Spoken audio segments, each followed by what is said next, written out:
Welcome back with republic day part 2. మా ఊరి స్కూల్లో జెండా ఆవిష్కరణ అయిపోగానే ఒక ప్రోగ్రామ్ అయితే కండక్ట్ చేసిర్రు. ఈ ప్రోగ్రామ్ లో చిన్నపిల్లలు గేమ్స్ ఆడి విన్ ప్రైజెస్ ఇవ్వడంతో పాటు ఈ చిన్నపిల్లలు డాన్స్ కూడా చేస్తారట. నేను స్కూల్లో ఉన్నప్పుడు గిన్నెలు గిలసలు ఇచ్చేటోళ్ళు వీళ్ళకేమో గింత మంచి ప్రైజెస్ ఇస్తురా అనుకున్నా. ఈ ట్రాఫీస్ ఎవరెవరికి ఇచ్చిరా అనేది తర్వాత చూపిస్తా గానీ ఫస్ట్ అయితే స్పీచ్లు అయితే స్టార్ట్ చేసిర్రు. పెద్దవాళ్ళు స్పీచ్ ఇవ్వడం అయిపోగానే చిన్నపిల్లలు కూడా స్పీచెస్ ఇవ్వడం అయితే స్టార్ట్ చేసిర్రు. ఇంతమంది స్పీచ్ ఇస్తారని అయితే అస్సలు అనుకోలే. ఇంతమంది చిన్నపిల్లలు స్పీచ్ ఇవ్వడానికి ఇష్టపడుతారంటే టీచర్స్ యొక్క ఎంకరేజ్మెంట్ ఎలా ఉందో అర్థం చేసుకోండి. అంతేకాదు చిన్నపిల్లలు డాన్స్ చేయడంలో కూడా చాలా ఇంట్రెస్ట్ అయితే చూపిస్తున్నారు.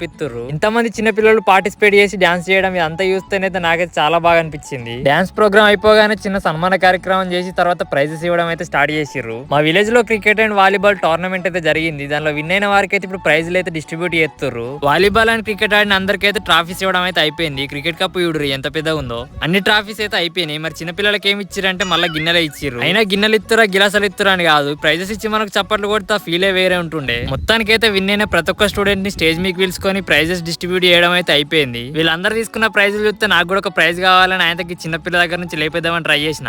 చిన్నపిల్ల కదా ఇత్తది కావచ్చు అనుకుంటే మళ్ళీ ఎక్కడ గుంజుకుంటున్నా దూరం పోయి నిలబడ్డది.